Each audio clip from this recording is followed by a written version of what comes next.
Alors, c'est un amendement qui porte sur plusieurs points, à ma connaissance.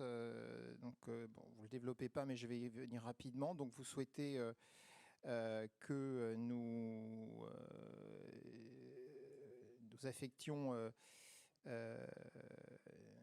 c'est un soutien alloué à l'Office national des forêts. Je rappellerai que les subventions apportées à l'Office national des forêts par la région ne peut pas totalement pallier au manque de moyens que l'État alloue à cet organisme. Par ailleurs, nous finançons également, nous avons plusieurs opérations de financement avec l'ONF qui portent sur d'autres secteurs que le mien, notamment sur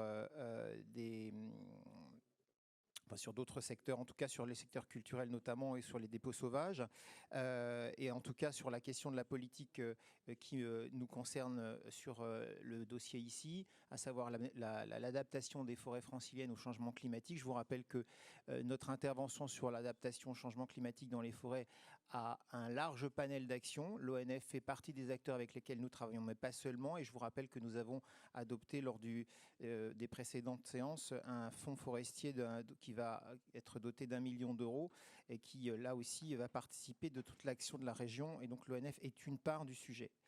Deuxième amendement, mais je ne sais pas si on les aborde tous ensemble, mais qui n'a pas de rapport, mais qui concerne les véhicules propres et sur les véhicules d'occasion. Je tiens à vous indiquer que nous soutenons les véhicules d'occasion à des niveaux identiques à ceux des véhicules neufs. Et qu'au vu du prix forcément plus faible d'un véhicule d'occasion, cela signifie qu'ils sont davantage subventionnés qu'un véhicule neuf. Donc je considère que votre amendement est satisfait. Enfin, concernant, alors j'imagine qu'on le traite ensemble, le rapport 407, ou est-ce que c'est... Comment est-ce que... C'est le même amendement, mais parce que moi je l'ai sur le... D'accord, ok. Bah alors je réponds alors sur l'amendement sur le rapport 407. Vous proposez un article additionnel afin de mandater une expertise écologique du stade olympique d'Île-de-France situé sur l'île de loisirs de Vers-Torcy. C'est un sujet que nous avons fortement traité au cours des derniers mois. Donc, dans le cadre des procédures d'autorisation environnementale diligentées pour l'aménagement de ce site, 2 phases d'études environnementales ont d'ores et déjà été engagées avec un focus particulier sur l'impact au titre de la loi sur l'eau et des espèces protégées. La première phase s'est déroulée en 2014 dans le cadre de l'aménagement du stade nautique olympique et la deuxième phase s'est déroulée en 2021-2022 pour le déplacement des roselières de la berge nord à la berge sud. Dans les 2 cas, les aménagements suivis par la région font l'objet d'une évaluation, d'un ou plusieurs arrêtés d'autorisation et d'un suivi par les services compétents de l'État.